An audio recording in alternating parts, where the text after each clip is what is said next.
Now today we are going to start a chapter that is metallurgy. Now what is metallurgy? It is a extraction of metal from its ore. Now say there are some metals such as gold, silver, copper, lead, iron, tin, antimony and mercury. Earlier it was named as quicksilver, have been known to mankind from the ancient time. Metals are widely used in our daily life for a large number of purposes. Some of the metals are used in making jewelry and coins. Some are employed in making utensils and furniture, and some in construction of heavy machinery tools. Transport vehicles, mainly in the manufacturing of other equipments.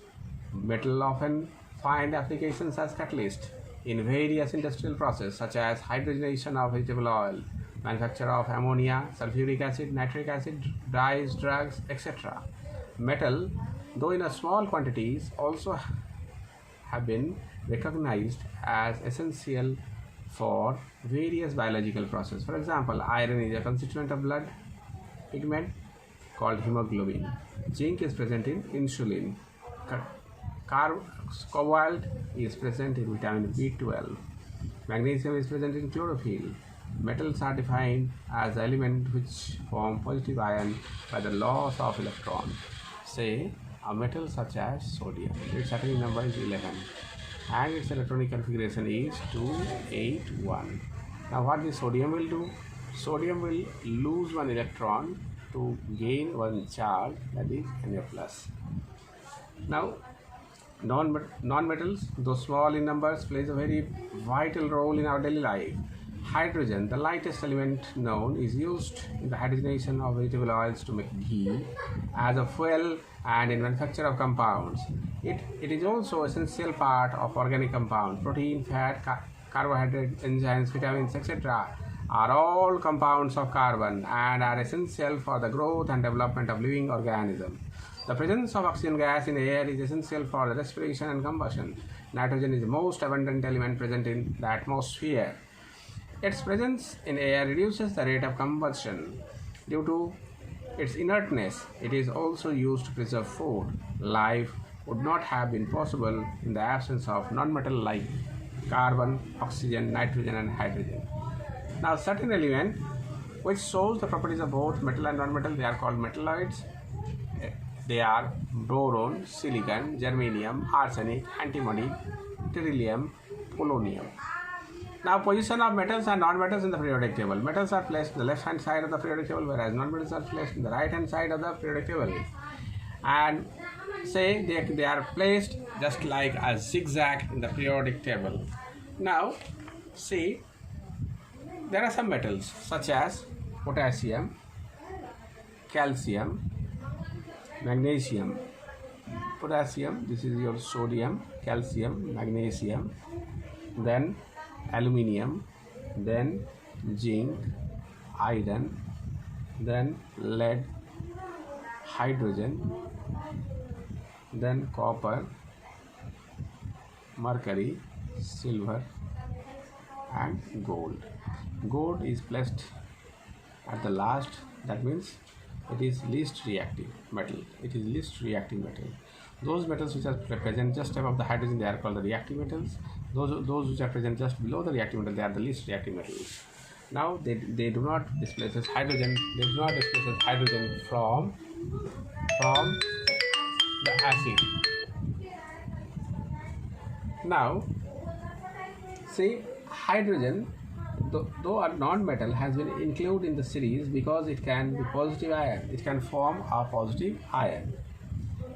It would occupy the position based on its formation of positive ion. Main points of the activity series are: the electropositive character decreases on moving down the series. Now, metal like calcium, magnesium have no action with air at ordinary temperature. On burning, they form oxides and nitrides. Say for example, calcium, when burned, it will form calcium oxide. Calcium, when reacts with nitrogen, they form calcium nitride. Like the same, magnesium, burned, it will form magnesium oxide. Then magnesium, when reacts with nitrogen, magnesium nitride. Getting? Now look here. See. Now, say the reducing power of metal decreases on moving down the series. Thus, potassium is the strongest reducing agent. The tendency of metal to lose valence electron, that is the tendency of metal to get oxidized, decreases down the groove, down the series. The ability of metal to reduce water to hydrogen decreases on passing down the series. Potassium and sodium react vigorously with cold water, and the hydrogen produced during the reaction gets ignited by the heat evolved during the reaction, producing a lilac flame, golden yellow flame. Say potassium, when reacts with water, it will give potassium hydroxide plus hydrogen. Now, when sodium reacts with water, it gives sodium hydroxide plus hydrogen. Getting? Now, calcium reacts with water, it will give calcium hydroxide plus hydrogen. Now, magnesium reacts very slowly with the water, vigorously with warm water, and burns in steam to give hydrogen. That means magnesium plus, this is your magnesium oxide plus hydrogen.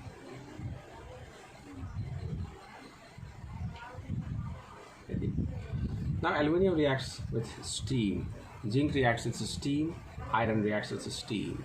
Now, when a surface of metal is attacked by air, moisture, or any other substances around it, the metal is said to be corrode, and the phenomenon is called corrosion.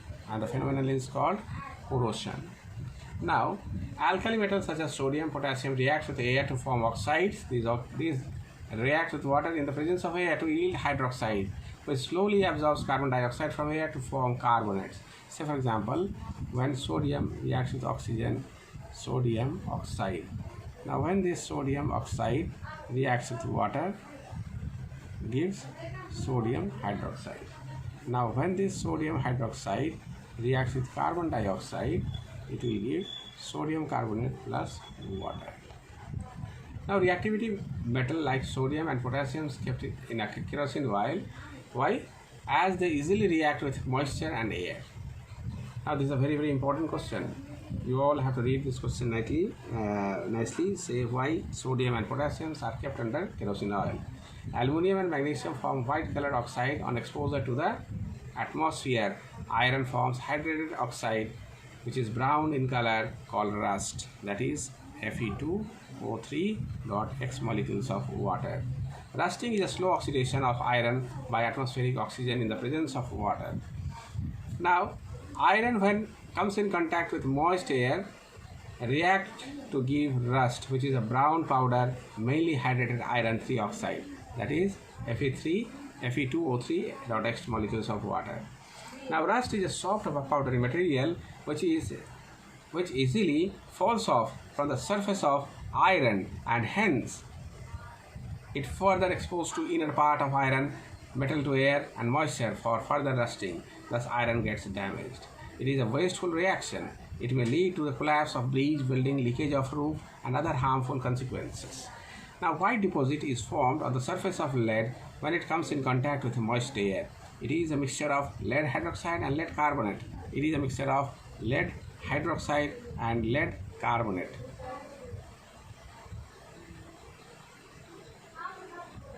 Getting? Now, rusting of copper. Copper forms a deposit on its surface when exposed to the moist air. It is a mixture of copper hydroxide and copper carbonate. It is also a mixture of copper carbonate and copper hydroxide. Now, silver gets tarnished when exposed to the atmosphere, which contain pollutants H2S.